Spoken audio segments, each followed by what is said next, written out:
Pada suatu ketika, Abu Nawas berkata di hadapan Baginda Raja.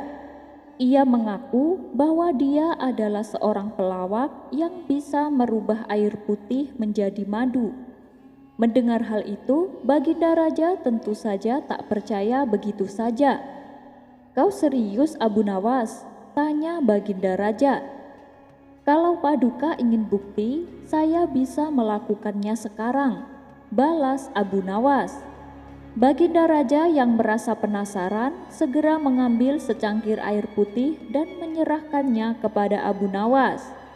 Kemudian oleh Abu Nawas air di dalam cangkir tersebut dibacakan beberapa mantra. Setelah selesai dengan ritualnya, Abu Nawas menyerahkan kembali cangkir itu kepada Baginda Raja. "Silakan diminum, Paduka yang mulia," ucap Abu Nawas. Baginda Raja pun menuruti perkataannya.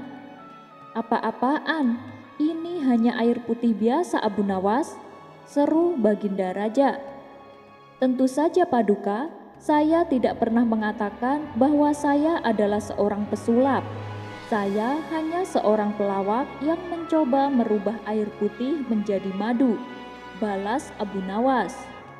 "Wah, kalau begini caranya, kau harus dihukum, Abu Nawas, karena kau tak berhasil melakukannya," sahut Baginda Raja. "Dihukum? Apa saya tidak salah dengar, Paduka? Perlu Paduka ketahui, kalau pesulap yang ditunggu adalah keajaibannya. Jadi kalau tidak berhasil merubah air jadi madu, pantaslah kalau dihukum. Tapi kalau pelawak yang ditunggu adalah hiburannya. Meskipun tidak berhasil merubah air jadi madu, tapi setidaknya berhasil menghibur Paduka," jelas Abu Nawas. Baginda Raja pun tersenyum mendengar pembelaan Abu Nawas. Kisah selanjutnya adalah Abu Nawas berdebat dengan ulama fikih. Pada suatu hari, Baginda Raja mengundang ulama yang bernama Syekh Faqih dengan tujuan untuk diajaknya berdiskusi mengenai pengetahuan agama. Ketika sang ulama fikih menunjukkan kepintarannya, Baginda Raja sangat terkesima dan tiba-tiba terlintas di benaknya akan sebuah ide yang konyol. "Engkau sungguh pintar, wahai Syekh, tapi apakah kau berani debat dengan Abu Nawas?" tanya Baginda Raja. "Kalau debatnya tentang hukum agama, saya siap, Paduka," jawab Syekh Faqih. Maka dipanggillah Abu Nawas. Dan singkat cerita, sampailah ia di istana. "Wahai Abu Nawas, aku ingin kau berdebat dengan Syekh Faqih tentang pengetahuan agama. Apakah kau siap?" kata Baginda Raja. "Ampun, Paduka yang mulia, tapi ilmu agama bukanlah untuk perdebatan, melainkan sebagai petunjuk manusia agar berjalan di atas kebenaran," jawab Abu Nawas. "Iya, saya tahu, tapi tujuanku agar pengetahuan agama saya semakin bertambah," balas Baginda Raja. Sebenarnya Abu Nawas enggan memenuhi permintaan sang raja, apalagi kalau harus berdebat dengan Syekh Faqih, seorang ulama fikih yang sangat ia hormati. Tetapi karena Baginda Raja terus-terusan mendesaknya, Abu Nawas pun tak kuasa untuk menolak. Kemudian Baginda Raja membuat peraturan bahwa acara debat kali ini soal yang akan diajukan dari Baginda Raja, dan masing-masing harus menjawabnya dengan jawaban yang berbeda. "Baiklah, kita mulai dengan pertanyaan pertama.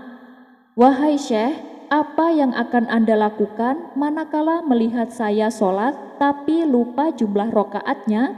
tanya Baginda Raja kepada Syekh Faqih. "Saya akan menegur Paduka dan menyuruhnya untuk sujud sahwi sebagai pengganti rokaat yang terlupa," jawab Syekh Faqih. "Sekarang giliranmu untuk menjawab, Abu Nawas. Apa yang akan kamu lakukan manakala melihat saya sholat tapi lupa jumlah rokaatnya?" Tanya Baginda Raja. Apakah Paduka yakin ingin mengetahui jawaban saya? Dan apakah Paduka tidak akan marah? Kata Abu Nawas balik bertanya. Tentu saja saya yakin Abu Nawas, dan kenapa pula saya harus marah? Timpal Baginda Raja. Baik, untuk menjawab pertanyaan tersebut, saya butuh sebuah tongkat kayu, balas Abu Nawas. Untuk apa?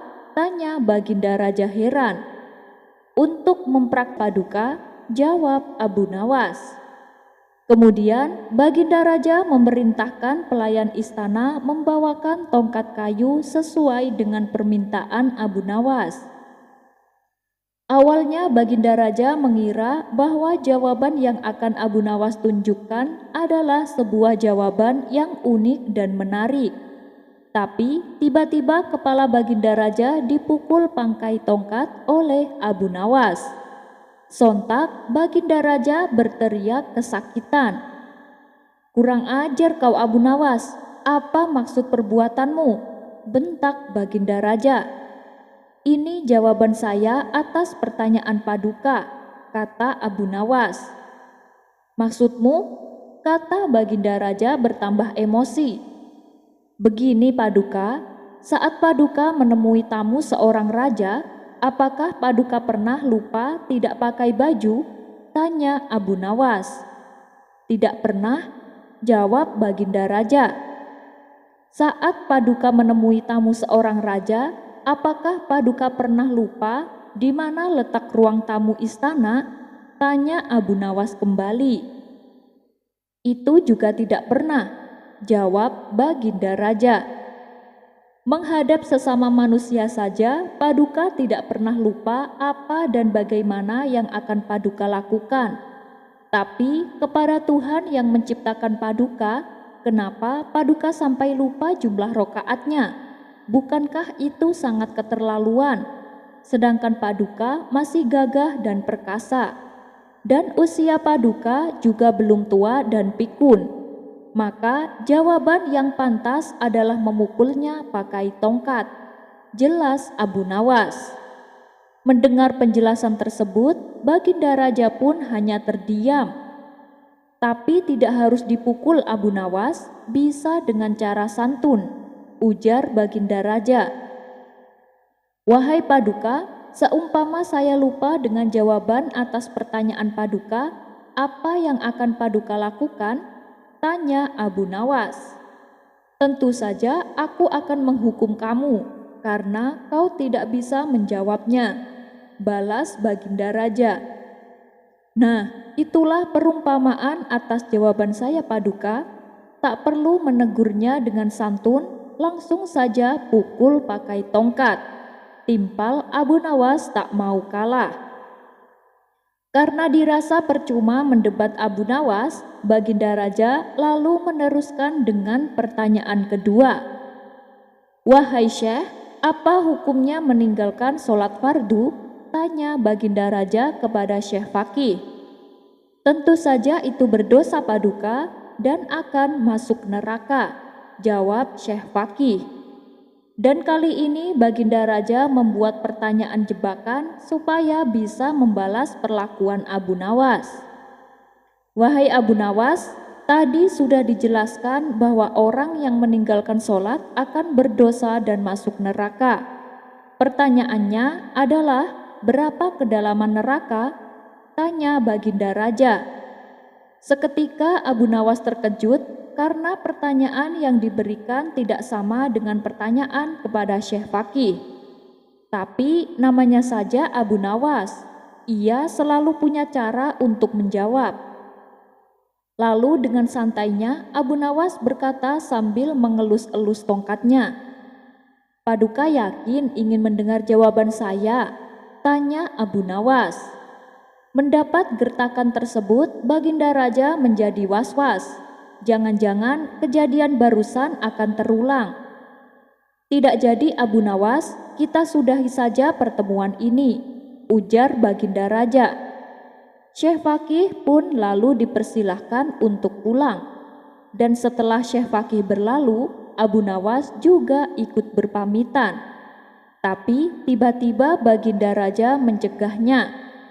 "Tunggu Abu Nawas, aku masih penasaran. Sebenarnya jawaban apa yang akan kau berikan?" tanya Baginda Raja. "Saya tidak tahu jawabannya Paduka," balas Abu Nawas. "Lalu kenapa kau mengelus-elus tongkatmu?" tanya Baginda Raja kembali. "Saya bersiap-siap untuk memukul kepala saya sendiri Paduka, karena saya tidak tahu berapa kedalaman neraka," jawab Abu Nawas. "Sialan kamu Abu Nawas, ternyata aku tertipu dengan gertakanmu," ujar Baginda Raja kecewa. Dengan tertawa terkekeh-kekeh, Abu Nawas pun pergi meninggalkan istana. Si cerdik Abu Nawas dengan teka-teki yang konyol. Di suatu sore yang cerah, Abu Nawas dan kawan-kawannya kumpul di warung. Kala itu suasana sangat membosankan, dan untuk membuatnya jadi seru, Abu Nawas melontarkan sebuah teka-teki. "Hai kawan, sesuatu apa yang paling rapuh, sehingga bila menyebut namanya saja bisa menjadi pecah?" tanya Abu Nawas. "Hadiah apa yang akan kami dapatkan bila kami bisa menebaknya?" tanya kawan-kawannya. "Jika kalian bisa menebaknya, aku akan mentraktir kalian semua," jawab Abu Nawas. Mereka pun mulai berpikir keras untuk mencari jawaban. Abu Jahil yang kala itu ikut berkumpul juga tampak berpikir dengan serius. Namun sudah 1 jam berlalu, mereka belum juga menemukan jawabannya. Abu Jahil pun merasa penasaran. "Hei Abu Nawas, mana ada sesuatu yang rapuh bila disebut namanya saja bisa pecah? Kalau disentuh bisa pecah itu mungkin ada. Sepertinya teka-tekimu tidak masuk akal," kata Abu Jahil. "Kalau tidak tahu, bilang saja tidak tahu," ledek Abu Nawas. Mendengar itu, Abu Jahil agak sedikit emosi. "Coba beritahu aku apa jawabannya. Aku kira itu tidak mungkin ada. Kalau jawabanmu masuk akal, aku akan memberimu 10 dinar. Tapi kalau ternyata tidak masuk akal, kau harus mentraktir kita semua dan juga memberiku 10 dinar, tantang Abu Jahil. "Baik, aku setuju," balas Abu Nawas. "Jawabannya adalah kesunyian. Kesunyian akan pecah oleh suaramu saat menyebutkan namanya," jelas Abu Nawas. Jawaban tersebut membuat Abu Jahil tak bisa membantahnya. Ia pun dengan berat hati memberikan 10 dinar kepada Abu Nawas. Kisah selanjutnya. Bukan sekali dua kali Abu Nawas melancong ke negeri tetangga. Dalam setahun mungkin ia sudah 3 kali meninggalkan negerinya. Tentu saja keperluannya untuk berdagang. Suatu ketika Abu Nawas pergi ke suatu negeri, di mana negeri itu hiduplah seorang raja yang mempunyai istana megah yang dikelilingi danau. Meski hidupnya bergelimang kemewahan, sang raja merasakan kejenuhan, hingga terbesitlah tanda tanya dalam hatinya. Mengapa tidak ada satupun kesatria yang sukses masuk ke istana dengan berenang di danau tersebut? Karena penasaran, sang raja pun membuat sayembara untuk mencari orang yang mampu melakukannya. Seminggu berikutnya sayembara pun dimulai. Semua rakyat dikumpulkan di depan danau, termasuk Abu Nawas yang kala itu sedang berada di negeri tersebut. Lalu di depan rakyat dan prajuritnya, sang raja berbicara lantang. "Wahai seluruh kesatria dan rakyatku, dengan ini saya mengumumkan saya ingin mencari seorang lelaki yang tangguh di negeri ini. Jadi saya menantang kalian semua untuk berenang di danau ini menuju istanaku. Barang siapa yang berhasil akan saya kabulkan apa saja permintaan kalian." Mendengar sayembara dari sang raja, semua orang pun kaget. Pasalnya danau tersebut banyak dihuni oleh buaya-buaya besar dan ganas. Tentu saja mereka tidak ada yang berani. Tiba-tiba muncullah prajurit kesatria, badannya tinggi dan besar. Dia adalah prajurit yang dikenal paling kuat. "Wahai Paduka yang mulia, izinkan hamba melakukan tugas ini," kata prajurit tersebut. "Silakan wahai prajuritku," jawab sang raja. Semua orang penasaran ingin melihatnya, apalagi dengan Abu Nawas. Nekat sekali orang itu, dia pasti tidak bakalan selamat, ucap Abu Nawas dalam hati. Tepat sekali dugaan Abu Nawas. Baru saja prajurit tersebut berenang sejauh 3 meter, ia langsung diserang buaya-buaya ganas. Akhirnya ia tewas mengenaskan. Dengan perasaan sedih dan kecewa, Baginda Raja berkata, "Peserta pertama saya nyatakan gagal. Masih adakah yang berani mencoba?" tanya sang raja. Spontan semua prajurit langsung mundur ketakutan. Mereka panik kalau sang raja sampai menunjuknya. "Kalian tidak usah takut. Aku tidak akan memaksa kalian untuk melaksanakan tugas ini," ujar sang raja. Tidak berapa lama kemudian, orang terkuat dan paling pemberani dari rakyat biasa maju menghadap Baginda Raja. "Apakah kamu yakin?" tanya Baginda Raja. "Jangan khawatir Paduka, hamba adalah pawang buaya. Hamba pasti bisa berhasil," jawab orang tersebut. Sang raja langsung terlihat ceria. "Baiklah, silakan terjun ke danau itu," titah sang raja. Orang itu lalu melaksanakan perintah rajanya. Ia terjun ke danau yang penuh dengan buaya. Akan tetapi dia tetap saja mati. Ia memang tidak diserang oleh buaya, namun ia mati tenggelam karena tidak bisa berenang. Akhirnya semua orang yang ada di sana pun menjadi takut. Mereka ikut mundur bersama yang lain. "Waduh, tidak ada yang berani. Bagaimana negeri ini bisa menjadi kuat kalau kalian semua menjadi penakut?" kata sang raja kecewa. Tiba-tiba Abu Nawas langsung menceburkan diri ke dalam danau. Perbuatannya ini tentu membuat semua orang kaget dan cemas, termasuk sang raja tersebut. Abu Nawas terlihat berenang sekuat tenaga. Beberapa kali ia menghindar dari serangan buaya. "Luar biasa, ayo terus," teriak sang raja kegirangan. Yang lain pun turut menyemangati Abu Nawas. Sampai akhirnya Abu Nawas berhasil dan tiba di istana dengan selamat. Tidak kurang suatu apapun. Sang raja segera menghampiri Abu Nawas. "Benar-benar mengagumkan, kamu hebat sekali. Tapi sepertinya kamu bukan orang negeri ini. Siapa namamu dan dari mana asalmu?" tanya Baginda Raja. Abu Nawas yang dalam keadaan basah kuyup dan gemetaran menjawab raja tersebut. "Nama saya Abu Nawas. Saya dari negeri Baghdad," jawab Abu Nawas. "Baiklah, meskipun kamu bukan orang sini, aku akan tetap menepati janjiku.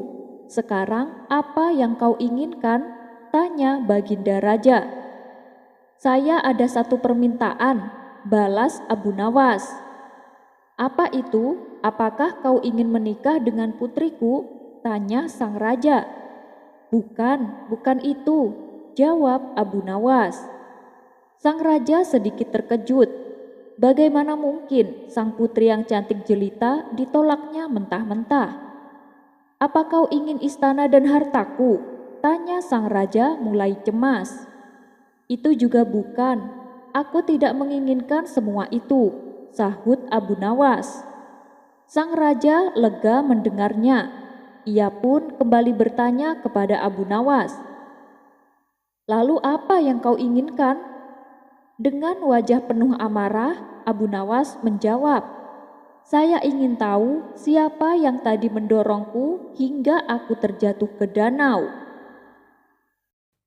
Tantangan membawa 100 orang buta ke istana. Ada-ada saja usaha Baginda Raja untuk menguji kecerdasan Abu Nawas. Tak tanggung-tanggung, tantangan Baginda Raja yang diberikan kepada Abu Nawas sungguh tak masuk di akal. Berikut kisah lengkapnya. Kisah ini diawali ketika Baginda Raja bersama para pengawal berkeliling kota Baghdad. Ia melihat masih banyak rakyatnya yang hidup dalam kemiskinan. Kemudian masing-masing dari mereka diberikan bantuan oleh Baginda Raja. Saat tengah memberikan bantuan, datanglah pengemis buta menghadapnya. "Ampun Paduka yang mulia, saya ini orang miskin Paduka, dan saya juga buta. Berilah saya bantuan Paduka," pinta pengemis buta tersebut. Melihat di hadapannya ada seorang pengemis tua yang buta, hati Baginda Raja pun merasa sangat iba. "Ini kek, saya kasih uang dan makanan. Kalau kakek butuh apa-apa, datanglah langsung ke istana ya," ucap Baginda Raja. Setelah selesai memberikan bantuan kepada rakyatnya, Baginda Raja lalu kembali ke istana, berkumpul bersama para menterinya. "Saya masih teringat dengan kakek buta tadi. Saya merasa sangat kasihan padanya. Coba kalian cari tahu dan bawa ke sini. Masihkah ada rakyatku yang miskin dan buta?" kata Baginda Raja kepada para menterinya. "Ampun Paduka yang mulia, saya sudah mendatanya, dan alhamdulillah hanya ada satu, yaitu kakek buta yang sudah Paduka jumpai tadi," jawab salah satu menteri. Mendengar hal itu, Baginda Raja pun merasa lega. Tidak lama kemudian, terbesit di benak Baginda Raja akan sebuah ide untuk mengerjai Abu Nawas. Maka diperintahkanlah beberapa pengawal untuk memanggil Abu Nawas. Dengan sigap, para pengawal istana langsung berangkat menuju rumah Abu Nawas.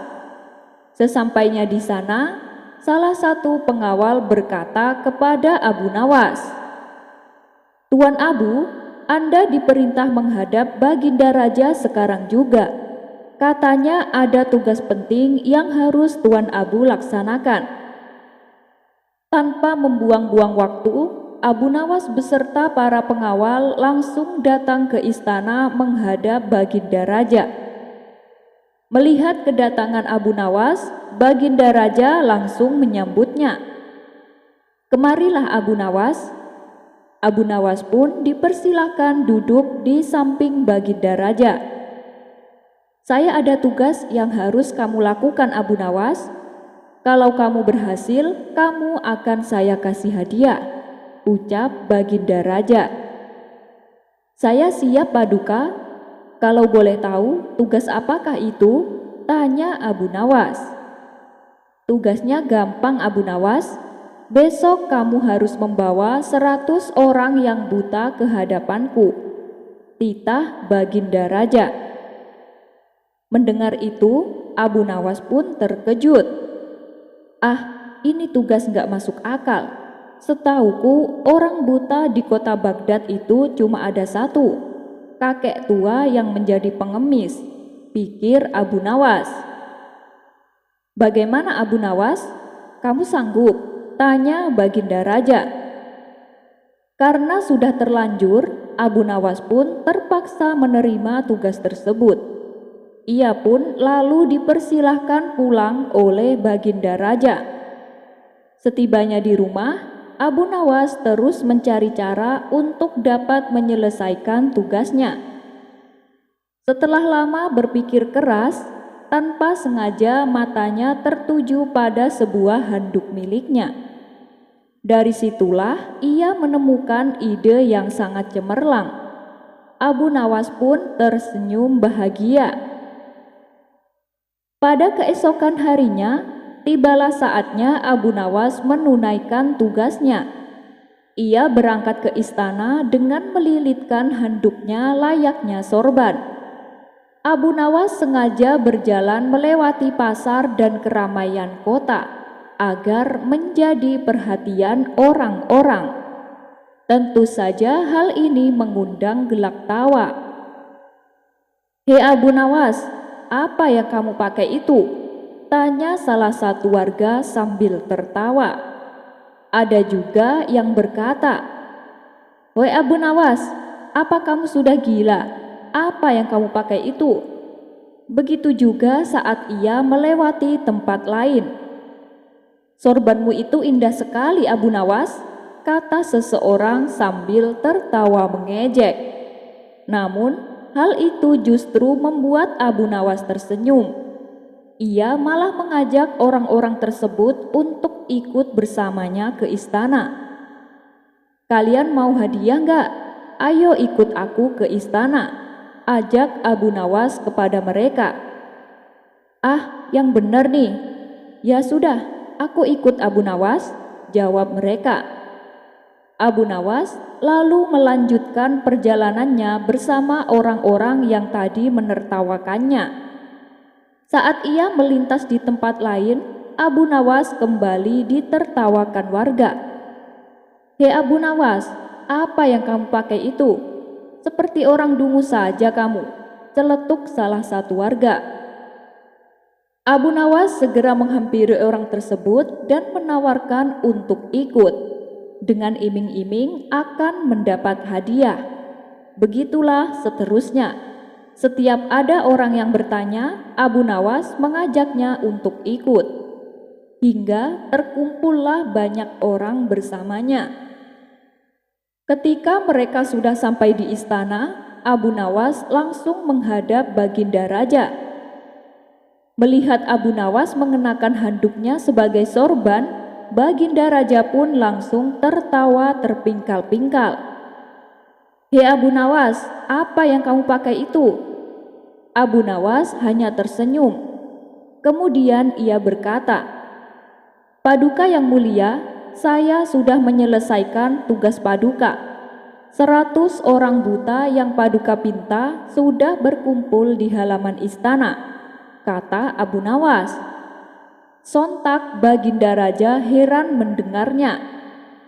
Bagaimana mungkin ada 100 orang buta? Padahal menurut data dari menteriku, hanya ada 1 orang buta di negeriku, pikir Baginda Raja. Karena penasaran, Baginda Raja lalu menemui mereka. Setelah Baginda Raja menemuinya, ternyata mereka semua matanya sehat dan normal. "Abu Nawas, mereka itu matanya normal dan bisa melihat.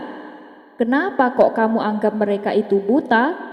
tanya Baginda Raja heran. Dengan santainya Abu Nawas menjawab, "Begini yang mulia, jadi saat mereka melihatku, semuanya bertanya kepadaku apa yang aku pakai ini. Padahal kan mereka sudah tahu yang aku pakai adalah handuk. Tapi mereka masih saja bertanya. Ya, karena itulah mereka ini termasuk orang buta paduka. Jadi tugas saya sudah saya laksanakan dengan baik paduka, dan selanjutnya saya siap menerima hadiah dari paduka," jelas Abu Nawas. "Ya, boleh. Tapi tunggu dulu, aku hitung dulu jumlah mereka," kata Baginda Raja. Kemudian Baginda Raja memerintahkan pengawalnya untuk menghitung orang-orang yang ikut bersama Abu Nawas itu. Tapi setelah dihitung jumlahnya gak nyampai 100. Abu Nawas jumlahnya gak nyampai 100, cuma 99, kata Baginda Raja sambil tertawa penuh kemenangan. "Loh, paduka sendiri tidak dihitung?" tanya balik Abu Nawas dengan santainya. Mendengar pertanyaan Abu Nawas itu, Baginda Raja terdiam sejenak. dan akhirnya mengerti apa maksud Abu Nawas. Baginda Raja pun tersenyum dengan kecerdikan Abu Nawas. Ia pun lalu memberikan hadiah uang yang banyak kepada Abu Nawas. Sebagian uang tersebut lalu Abu Nawas bagi-bagikan kepada orang-orang yang ikut bersamanya. Telur onta ajaib. Cerita kocak Abu Nawas kali ini berawal ketika suatu hari Baginda Raja merasakan sakit di seluruh bagian tubuhnya. Untuk berjalan pun terasa berat. Hingga akhirnya ia memanggil tabib istana untuk mengobatinya, tapi ternyata nihil hasilnya. Lantaran tabib istana sampai ahli kesehatan sepenjuru negeri tak mampu mengobatinya, akhirnya Baginda Raja membuat sayembara untuk menyembuhkan penyakitnya. Barang siapa yang bisa mengobati penyakitnya akan diberi hadiah uang emas yang banyak. Sayembara tersebut pun menyebar begitu cepat. Banyak para tabib yang akhirnya ambil bagian mengadu nasib untuk mengobati Baginda Raja. Abu Nawas yang mendengar sayembara itu pun tertarik untuk mencobanya. Padahal ia sama sekali tak mempunyai kemampuan mengobati penyakit. Hari yang ditunggu pun tiba. Abu Nawas menghadap raja untuk mencoba mengobatinya. "Hei Abu Nawas, rupanya kau ikut juga sayembara yang kuadakan ini," kata Baginda Raja. "Benar Paduka yang mulia," jawab Abu Nawas. "Kamu kan bukan tabib. Apa kamu bisa mengobati penyakitku ini?" tanya Baginda Raja. "Hamba akan mencobanya Paduka.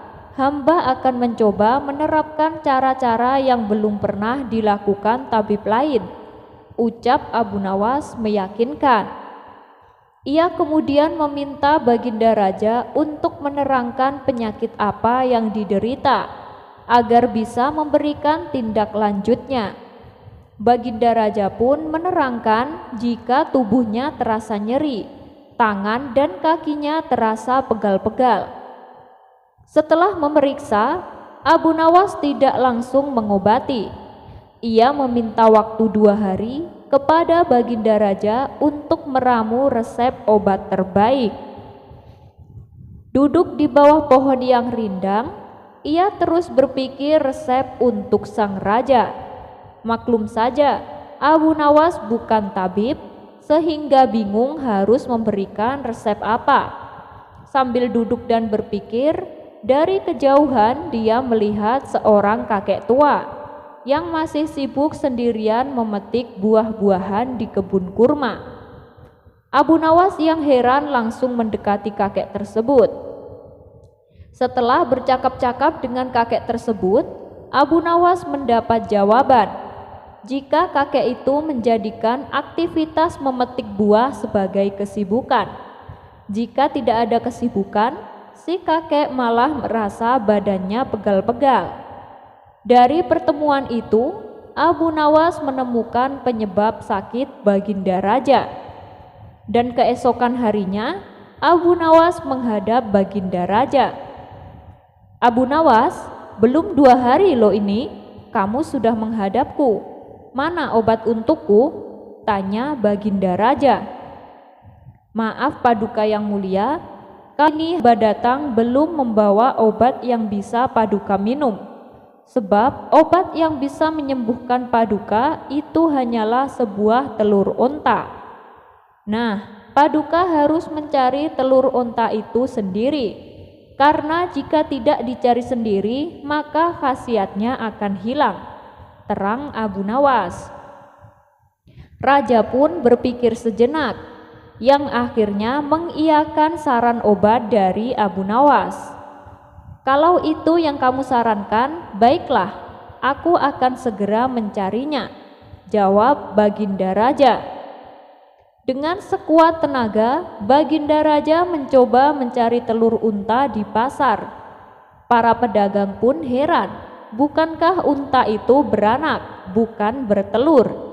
Tapi ya mereka tidak berani mengatakan hal itu, sebab yang mencari adalah Baginda Raja. Setelah berkeliling kota dan tak menemukan satupun penjual telur unta, Baginda Raja bertemu seorang nenek yang menjelaskan jika unta tidak bertelur tapi beranak. Raja lantas sadar jika ia dibohongi oleh Abu Nawas. Sesampainya di istana, Baginda Raja merasa kelelahan. Setelah perjuangan panjang mencari telur unta dengan berjalan, ia akhirnya tertidur pulas karena capek yang dideritanya. Dan pada keesokan harinya, ketika Baginda Raja bangun dari tidur dan amarah kepada Abu Nawas memenuhi pikiran sang raja, ia langsung menyuruh para pengawal untuk meminta Abu Nawas menghadapnya. Tak lama kemudian Abu Nawas pun datang. "Bagaimana Paduka yang mulia? Apakah Paduka telah menemukan telur unta yang hamba anjurkan?" tanya Abu Nawas setelah memberikan salam kedatangan. "Rupanya engkau telah mempermainkanku, Abu Nawas," ucap Baginda Raja dengan marah. "Maaf Paduka, apa yang Paduka maksud?" ujar Abu Nawas sedikit bingung. "Kamu menyuruhku mencari telur unta, padahal unta itu kan tidak bertelur tapi beranak," terang Baginda Raja.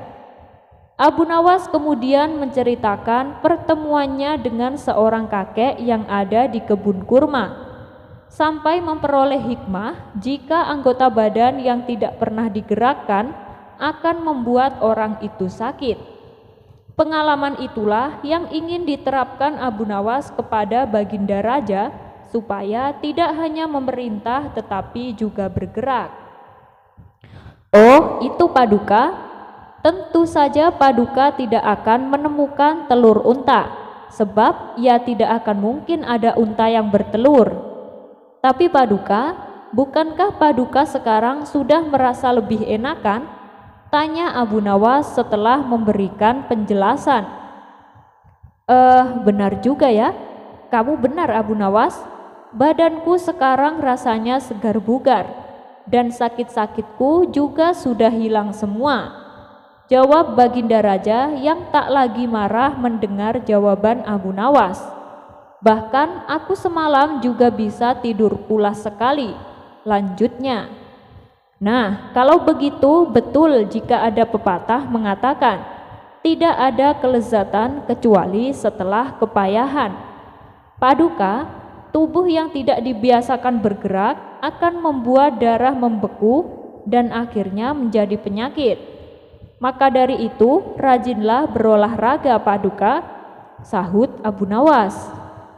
"Iya Abu Nawas, memang akhir-akhir ini aku sering di kamar, jarang bergerak. Terus aku juga banyak makan. Mungkin ini yang menyebabkan aku sakit," kata sang Raja Harun ar-Rasyid. "Abu Nawas, maafkan aku ya telah memarahimu. Aku tak jadi menghukummu, tapi aku akan memberimu hadiah karena telah memberiku obat yang sangat luar biasa," lanjut Raja Harun. "Terima kasih Paduka yang mulia. Ingat Paduka, olahraga," kata Abu Nawas tersenyum bercanda sambil memegang seember koin emas dari Baginda Raja. Tempat paling aman. Menjadi orang yang mendapatkan amanat memang suatu penghargaan tersendiri, bahwa kita termasuk orang yang dipercaya. Tapi di samping itu, tanggung jawab kepada amanat juga sangat besar. Jangan sampai membuat kecewa kepada si pemberi amanat, apalagi mengkhianatinya. Maka tak heran bila orang yang mendapatkan amanat akan mengerahkan semua kemampuannya demi terwujudnya amanat tersebut. Seperti yang terjadi pada Abu Nawas di kisah kali ini. Ia mendapatkan sebuah amanat dari Tuan Hakim demi untuk keamanan warga di kampungnya. Tapi apa yang terjadi sungguh di luar nurul. Berikut kisah lengkapnya. Suatu hari di kota Baghdad digemparkan berita tentang kasus pencurian. Dan tak tanggung-tanggung yang dicuri adalah uang warga yang disimpan di dalam peti. Yang lebih mengherankannya lagi, peti tersebut masih dalam keadaan utuh. Gemboknya tidak rusak sama sekali, padahal kuncinya disimpan oleh Tuan Hakim sendiri. Dari situlah Tuan Hakim mengetahui ada seseorang yang sengaja mencuri kunci lalu dikembalikan ke tempatnya semula. Dan pencurinya tidak lain pastinya adalah orang dalam. Untuk mengungkap kasus ini, Tuan Hakim pun mengumpulkan para asistennya, mereka saling menyalahkan satu sama lain. Sehingga terjadi diskusi yang sangat alot. Melihat hal itu, Tuan Hakim pun menjadi jengkel. Sudah, hentikan pertengkaran kalian. Yang sudah terjadi, ya sudah. Saat ini kita tidak penting mengetahui siapa pencurinya. Yang lebih penting, jangan sampai kejadian ini terulang kembali dan bagaimana caranya supaya kunci petinya aman. Tutur Tuan Hakim. Kemudian salah satu asistennya berkata, Tuan Hakim, bagaimana kalau kita tugaskan seseorang yang dipercaya untuk menyimpan kunci peti itu? Usul asisten tersebut. Benar itu Tuan, kami sangat setuju dengan usulan itu, jawab mereka serempak.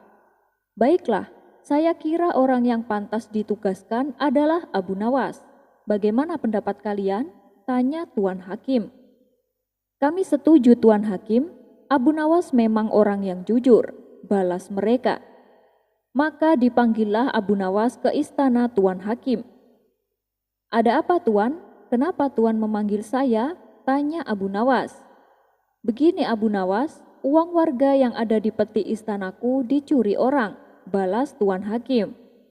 Loh, kok bisa dicuri Tuan? Bukankah petinya terbuat dari besi dan gemboknya juga besar dan kuat? Tanya Abu Nawas heran. Ya begitulah Abu Nawas, tapi aku yakin si pencuri itu menggunakan kunci yang aku simpan. Dia tahu di mana aku menyimpannya. Sepertinya ini kelakuan orang dalam Abu Nawas, jawab Tuan Hakim. Lalu nasib warga yang uangnya hilang bagaimana Tuan Hakim? Tanya Abu Nawas. Oh itu nggak usah khawatir, semuanya pasti akan aku ganti. Sekarang yang lebih penting bagaimana caranya supaya kunci peti ini aman Abu Nawas? Nah, kami sepakat untuk menugaskan kamu untuk menyimpan kuncinya. Karena kami yakin kamu itu orang yang paling jujur Abu Nawas, kata Tuan Hakim. Waduh Tuan Hakim, gimana ya? Ya sudahlah, berhubung ini menyangkut keamanan uang warga, aku bersedia mengemban tugas tersebut. Ujar Abu Nawas mengiyakan. Akhirnya aku menemukan orang yang cocok di kampung ini. Sekali lagi, kamu itu sudah dikenal orang Abu Nawas, jadi mereka tidak akan ragu atas jaminanku. Nah, nanti tugasmu harus menyimpan kunci ini di tempat aman dan memberikannya kepadaku ketika aku membutuhkan. Timpal Tuan Hakim. Tenang Tuan Hakim, pokoknya saya jamin mulai hari ini gak akan ada lagi orang yang mencuri uang warga. Abu Nawas kemudian mengambil kunci tersebut dan pulang ke rumah. Setibanya di rumah, istrinya bertanya kepada Abu Nawas. Tumben, ada perlu apa Tuan Hakim memanggilmu?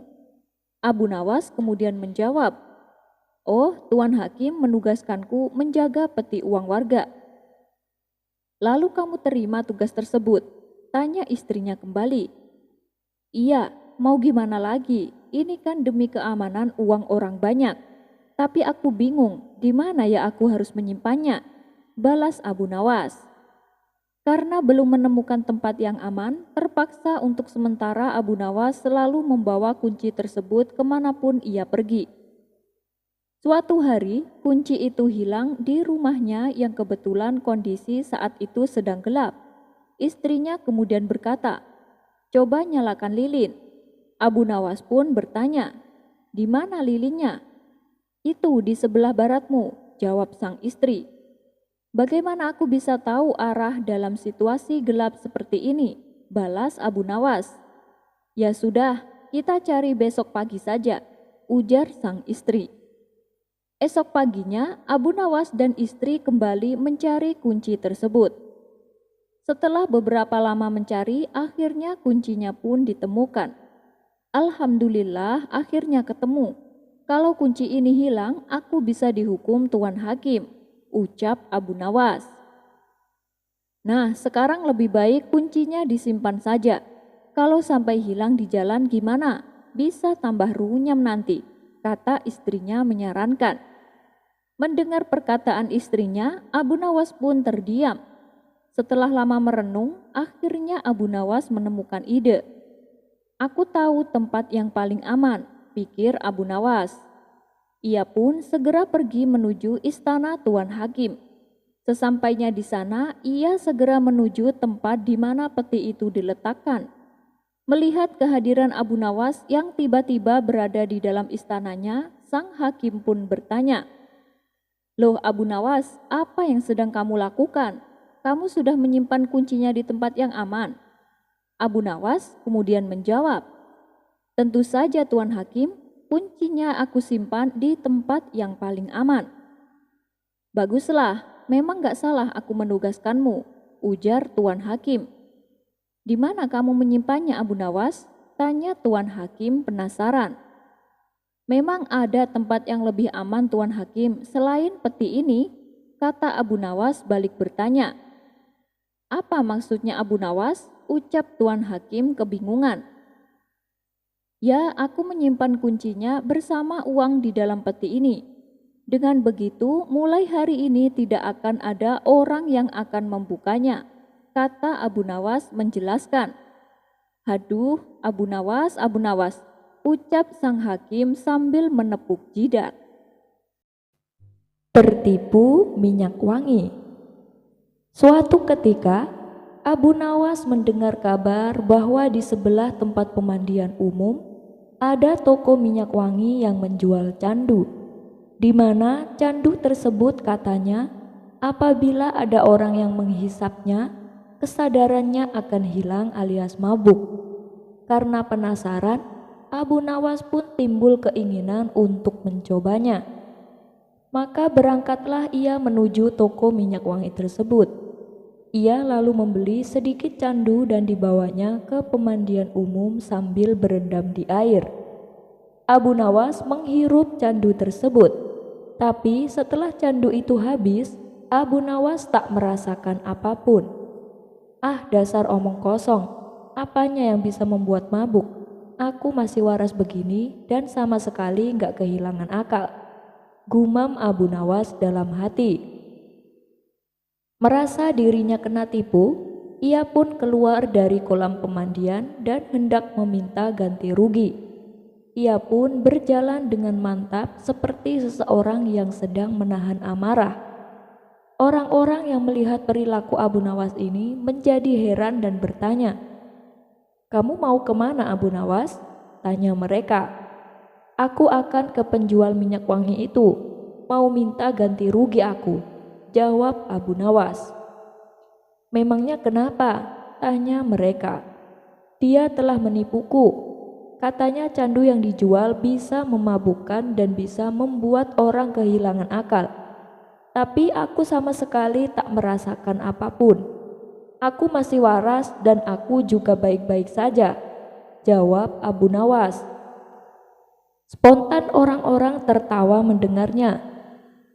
"Coba kau perhatikan apa yang sedang kau kenakan itu Abu Nawas," seloroh mereka. Abu Nawas pun langsung melihat ke dirinya sendiri. Spontan ia terkejut dan heran. "Loh, kenapa aku bisa telanjang begini?" batin Abu Nawas dengan ekspresi wajah bingung. Begitu menyadari dirinya dalam keadaan telanjang, Abu Nawas pun segera berlari ke kolam dan menceburkan dirinya.